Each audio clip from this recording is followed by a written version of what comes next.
માટીનું ઘર અને મનના સંસ્કાર. સાચી અમીરી ક્યાં છે? શહેરોના કાચના બંગલાઓમાં ભલે ચમક ધમક હોય, પણ ગામડાના માટીના ઘરની જે હૂંફ હોય છે ને, એ બીજે ક્યાંય નથી મળતી.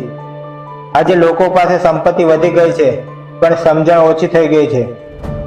મોટી ઉંમરના વડીલો જ્યારે ઓટલે બેસીને એકબીજાની ખબર અંતર પૂછે છે, એમાં જે આત્મીયતા છે એ આજના ડિજિટલ હાઈ હેલોમાં ક્યાં છે?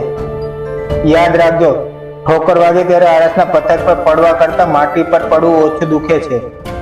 એમ જ જ્યારે જિંદગીમાં મુશ્કેલીઓ આવે ત્યારે મોંઘા કપડાવાળા લોકો કરતાં માટી સાથે જોડાયેલા માણસો જ સાચો સાથ આપે છે. ગરીબી એ કપડામાં નથી હોતી, પણ ગરીબી તો વિચારોમાં હોય છે. જેનું મન મોટું અને જેના સંસ્કાર ઉજળા, એ જ ખરો અમીર માણસ છે.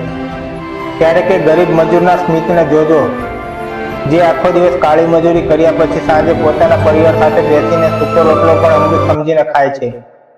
જો તમને પણ આ સાદગી અને માનવતામાં વિશ્વાસ હોય તો આ વિડીયો જરૂર શેર કરજો.